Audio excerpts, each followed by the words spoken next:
โรงเรียนสนพลเป็นโรงเรียนเอกชนแห่งหนึ่งที่ตั้งอยู่บ้านโพสี เมืองศรีโคตรบอง นครหลวงเวียงจันทน์มีเนื้อที่ทั้งหมด 15,288 ตารางเมตรสร้างตั้งขึ้นในศกเรียน 2007-2008 เบื้องต้นมีแต่ชั้นเลี้ยงเด็กอนุบาลและนักเรียนเรือนห้องม้าจนฮอดศกเรียน 2012-2013 จึงถูกรับรองเป็นโรงเรียนประถมสมบูรณ์มาฮอดศกเรียน 2013-2014 แม้นได้เปิดเป็นชั้นมัธยมตอนต้นและในศกเรียน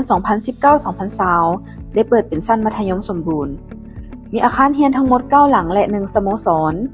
มีห้องทั้งหมด 62 ห้องใช้เป็นห้องเรียน 42 ห้องมีห้องกิจกรรม 12 ห้องห้องมูลเสื้อ 3 ห้องห้องสมุด 3 ห้องห้องคอมพิวเตอร์ห้องทดลองวิทยาศาสตร์ห้องดนตรีห้องฟ้อนห้องพื้นฐานวิชาชีพและห้องประชุมมีครูทั้งหมด 92 คนหญิง 77 คนมีนักเรียนทั้งหมด 1,386 คนหญิง 778 คนปฏิบัติตามหลักสูตรของกระทรวงศึกษาธิการและกีฬา 100% ให้บริการ2เมืองคือเมืองศรีโคตรบองและเมืองนาไซทองซึ่งรวมมีทั้งหมด 50 บ้านบ่อนอิงในการพัฒนาโรงเรียนอิงใส่3ลักษณะ3ข้อแข่งขัน5หลักมูลการศึกษาของกระทรวงศึกษาธิการและกีฬาอิงใส่แผนพัฒนาของแผนกศึกษาธิการและกีฬานครหลวงเวียงจันทน์ของห้องการศึกษาธิการและกีฬาเมืองศรีโคตรบองอิงใส่7หน้าเวียกของผู้บริหารอิงใส่คำขวัญและวิสัยทัศน์ของโรงเรียนคำขวัญมีวินัยใฝ่หาความรู้เคียงคู่คุณธรรมวิสัยทัศน์จะสร้างเป็นโรงเรียนสะอาดทันสมัยมีคุณภาพและสุขภาพแข็งแรงการบริหารและการคุ้มครองชั้นประถมโรงเรียนสนพลแม้นได้ปฏิบัติ7หน้าเวียกของผู้บริหารดังนี้ 1. ด้านวิชาการคาดหมายสู่สนสร้างนักเรียนเก่งแต่ละขั้นการสอบเสียงจบสั้นให้ได้คะแนนสมบูรณ์ 80% ขึ้นไปลดล่างนักเรียนอ่อนเหลือ 5% รับประกันการสอบเสียงจบสั้นเลื่อนขั้นให้ได้ 100% สร้างแผนงานและโครงการประจำปีประจำเดือนประจำอาทิตย์ขึ้นแผนนิเทศความมงสอนของครูเพื่อช่วยเหลือติดตามและประเมินคณะวิชาการเป็นผู้รับผิดชอบต่อตารางการเรียนการสอนต่อตารางสอบเสียงคณะวิชาการเป็นผู้ออกคำถามค้นคว้าและหัวบทสอบเสียงประจำเดือนประจำภาคโดยสมทบกับกลุ่มการศึกษา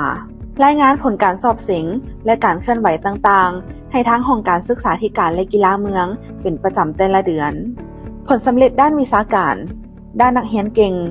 นักเรียนเก่งขันนครหลวงเวียงจันทน์ได้อันดับที่1รวมทั้งหมดมี5น้องหญิง4น้องนักเรียนเก่งขันนครหลวงเวียงจันทน์อันดับที่3รวมทั้งหมดมี6น้องหญิง5น้องนักเรียนเก่งระดับชาติได้อันดับที่2มี1น้องหญิง0น้องผลการสอบเสียงเลื่อนขั้นและจบสั้นนักเรียนสอบเสียงจบสั้นได้คะแนน9ขึ้นไปทุกวิชา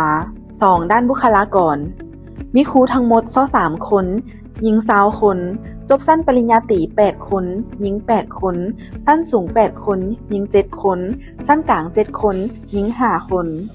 การจัดตั้งชั้นประถมโรงเรียนสนพลผู้อำนวยการคณะอำนวยการแต่ละชั้นเรียนแม้นได้รับการแต่งตั้งจากหัวหน้าแผนกศึกษาธิการและกีฬานครหลวงเวียงจันทน์ผู้อำนวยการชั้นประถมได้รับนามยศเป็นครูประสบการณ์ได้ซับซ้อนครูเข้าห้องตามความรู้ความสามารถถูกตามวุฒิการศึกษาครูแต่ละคนปฏิบัติตามภาระบทบาทของตนเองเช่นการเข้าร่วมกองประชุมประจำเดือน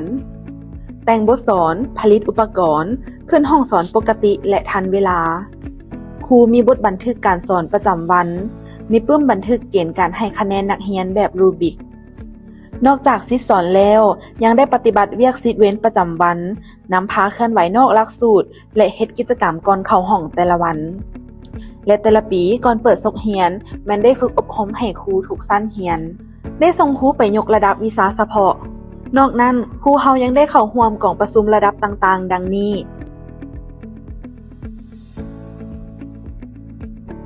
ทุกๆปีทางชั้นประถมแม้นได้มีการติดตามประเมินและจัดประเภทครูด้านห้องการเงินมีสถิติครูสถิตินักเรียนอัตรารอดเหลือมีการเก็บเมียนเอกสารขาออกขาเข้าเป็นระเบียบมีปึ้มเก็บกำอุปกรณ์ทรัพย์สินของโรงเรียนมีการติดตามการเก็บเมียนโทรศัพท์ของครูมีปึ้มบันทึกมงมาการของครูปึ้มออกไปเวียกนอกของครูปึ้มบันทึกการกลับบ้านก่อนมงของนักเรียนปึ้มติดตามการสอบเสียง มีการขึ้นแผนงบประมาณเบิกจ่ายเงินเดือนแผนรับใช้การสอบเสียงประจำเดือนประจำภาคเรียน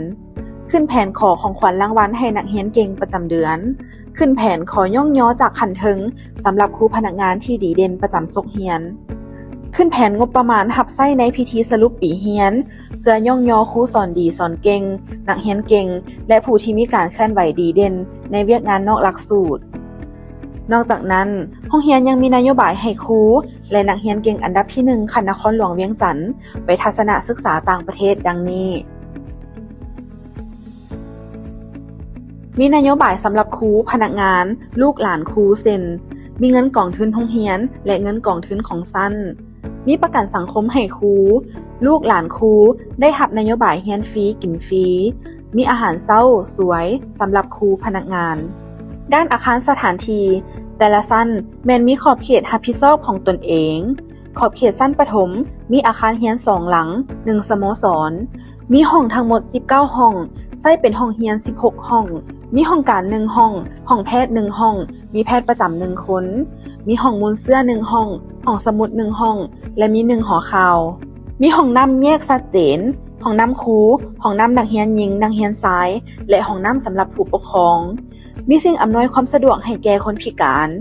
มีสนามกีฬาเฉพาะของโรงเรียนและสนามกีฬาทั่วไปของแต่ละชั้นมีคอกสัตว์ศึกษาเพื่อให้นักเรียนได้ศึกษาเรียนรู้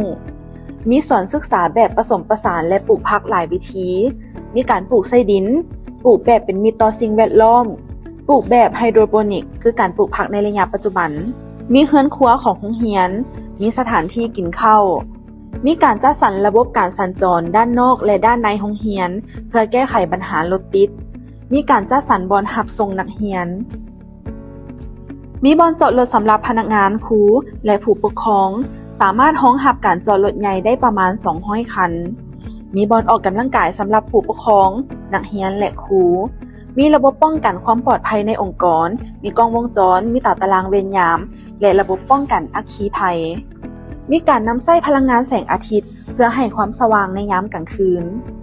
จัดสรรการปลูกต้นไม้ไห่ห่มดอกไม้ประดับมีสถานที่เก็บน้ำเพื่อนำเอามาใช้คืนมีการบริหารจัดการสิ่งเศษเหลือในโรงเรียนโดยการแยกประเภทขี้เหงื่อแยกเศษอาหารและจัดเก็บน้ำที่ใช้แล้วมีห้องเก็บเมียนอุปกรณ์การอนามัยบูรณะซ่อมแปลงโรงเรียนแม่นครูอาจารย์และสร้างประจำโรงเรียน 5. ด้านกิจกรรมนักเรียนชั้นประถมมีนักเรียนทั้งหมด610คนหญิง324คนโรงเรียนมีระเบียบคุ้มครองนักเรียนและได้ผ่านระเบียบให้นักเรียนในเมื่อเปิดโรงเรียนใหม่ทุกๆปีนอกจากเข้าเรียนปกติแล้วนักเรียนยังต้องอนามัยขอบเขตรับผิดชอบของตนและเฮ็ดกิจกรรมเคลื่อนไหวนอกหลักสูตรก่อนเข้าห้องตอนเช้า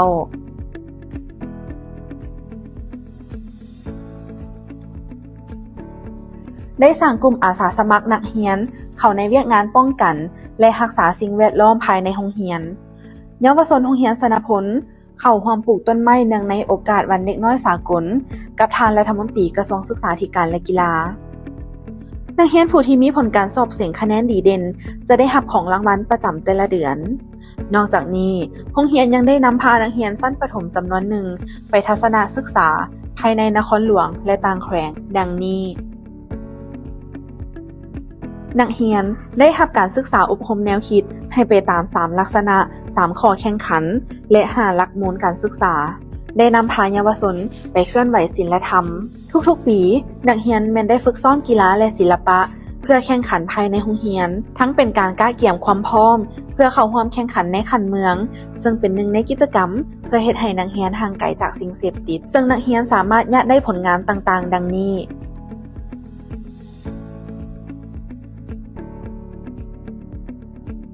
ทุกๆปีแม่นได้จัดพิธีเฉลิมฉลองวันสำคัญดังนี้การเฉลิมฉลองวันครูแห่งชาติติดพันกับงานวิทยาศาสตร์เฉลิมฉลองวันแม่หญิงสากลเคียงคู่กับงานเทศกาลอาหาร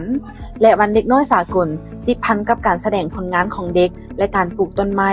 จัดพิธีเปิดและสรุปปีเรียนแต่ละศุกร์เรียน 6. ด้านองค์การจัดตั้งมหาชนมีสมาชิกพรรค1สหายสาวหนุ่มสาวสหายหญิง17สหายกรรมบาล23สหายหญิง22สหายและสมาชิกแม่หญิง20สหาย เยาวชนมี121น้องหญิง63น้องมีอนุชน191น้องหญิง108น้องสมาชิกอนุชนเยาวชนได้เข้าร่วมฟังปาฐกถาเนื่องในโอกาสเฉลิมฉลองวันสำคัญต่างๆของชาติผู้รับผิดชอบอนุชนและเยาวชนได้นำพาสมาชิกจัดพิธีไว้อาลัยต่อการจากไปของพระนาถานคำไต่ศรีพันดรนำพาเยาวชนเข้าอวยพรป้าทองวินพรหมวิหารเนื่องในวันคล้ายวันเกิดของประธานไก่สอนพรหมวิหารครบรอบ96ปีนอกจากนั้นกองดุริยางค์เยาวชนชนพลยังได้เคลื่อนไหวรับไส้งานสำคัญต่างๆของชาติดังนี้วันชาติครบรอบ40ปีวันสั่งตั้งพรรคครบรอบ60ปีงานมหกรรมกีฬามหาวิทยาลัยแห่งชาติครั้งที่1วันอนุรักษ์สัตว์น้ำสัตว์ป่าและวันคล้ายวันเกิดของประธานสุภานุวงศ์วันสั่งตั้งแนวเล่าสั่งชาติครบรอบ65ปีโรงเรียนชนพลได้จัดงานตั้งค่ายเยาวชนในวันที่26เดือน11 2025เพื่อเฉลิมฉลอง3วันประวัติศาสตร์ผู้รับผิดชอบเยาวชนได้ไปฝึกอบรมเกี่ยวกับการตั้งค่ายพร้อมกับสาวหนุ่มนครหลวงที่สสเวียดนามได้เปิดกล่องประชุมใหญ่ครั้งที่1ของกรรมบาลภาคฐานโรงเรียนชนพลสมาชิกสาวหนุ่มครูชั้นประถมได้เข้าร่วมการออกแห่งงานการอนามัยตามเส้นทางและสถานที่สำคัญต่างๆในวันสำคัญของชาติของพรรคได้นำพาสมาชิกอนุชนเยาวชนไปทัศนศึกษาหอพิพิธภัณฑ์สำคัญหลายแห่ง 7. ด้านการพัวพันชุมชนก่อนเปิดโรงเรียนใหม่โรงเรียนจะได้ย้ายกฎระเบียบให้ผู้ปกครองอ่านทำความเข้าใจพร้อมทั้งเซ็นและส่งกลับคืนโรงเรียนมีการแจ้งผลการเรียนและการเคลื่อนไหวของนักเรียนให้ผู้ปกครองรับรู้ในแต่ละเดือนได้แบ่งปันประสบการณ์โรงเรียนนิเวศอาเซียนให้กับโรงเรียนภาครัฐและภาคเอกชนเข้าร่วมมีทั้งหมด4เมืองได้สมทบกับอำนาจการปกครององค์การจัดตั้งต่างๆทั้งสายตั้งและสายขวางที่ได้ลงมาเคลื่อนไหวสุขยู่เวียกงานอยู่โรงเรียนชนพลพร้อมนี้โรงเรียนชนพลได้ประกอบส่วนสุขยู่ช่วยเหลือสังคมในระยะผ่านมาดังนี้ได้มอบเครื่องให้โรงเรียน2ครั้งคือโรงเรียนประถมหัวนาและประถมพิยราชได้มอบเงินช่วยเหลือผู้ประสบภัยธรรมชาติช่วยเหลือครอบครัวครูที่ประสบภัยน้ำท่วมและสุขอยู่ต้านภัยน้ำท่วมเขตบ้านดานคำได้จัดกิจกรรมวันเด็กทั่วเมืองสีโคตะบอง1ครั้งโรงเรียนชนพลได้รับต้อนแขกทั้งภายในและต่างประเทศที่มาเยี่ยมยามดังนี้การต้อนรับแขกภายในที่มาเยี่ยมยามโรงเรียนชนพลได้ต้อนรับทานรองรัฐมนตรีกระทรวงศึกษาธิการและกีฬาพร้อมด้วยคณะลงมาสุขยู่การไขสุขเฮียนใหม่ได้ต้อนรับสมาชิกสภาแห่งชาติสุดที่9ประจำเขตเลือกตั้งที่1นครหลวงเวียงจันทน์และสมาชิกสภาประชาชนนครหลวงเวียงจันทน์สุดที่2ได้ต้อนรับขบวนครูอาจารย์จากแขวงหลวงพระบางจากเมืองสังทองจากปากเซและขบวนแลกเปลี่ยนบทเรียนของผู้บริหารครูอาจารย์จากเมืองไซธานีได้ต้อนรับแขกจากต่างประเทศที่มาเยี่ยมยามโรงเรียนชนพลดังนี้ขบวนแลกเปลี่ยนวัฒนธรรมของเยาวชนรัสเซียขบวนแลกเปลี่ยนวัฒนธรรมของเยาวชนจากประเทศจีนต้อนรับครูจากวิทยาลัยกวางซีประเทศจีนต้อนรับครูจากวิทยาลัยเทคนิควิชาชีพครูเมืองลาและได้ต้อนรับครูจากโรงเรียนในประเทศสิงคโปร์ผ่านการปฏิบัติเวียกงานและการเคลื่อนไหวกิจกรรมดังที่กล่าวมานั้นโรงเรียนชนพลจึงได้ถูกรับรองในโครงการต่างๆอยู่ภายในและต่างประเทศคือโรงเรียนปลอดสิ่งเสพติดโรงเรียนเขียวสะอาดคุณภาพดีโรงเรียนนิเวศอาเซียนและโรงเรียนตรวจแบบคุณภาพทุกชั้นเรียนขอขอบใจ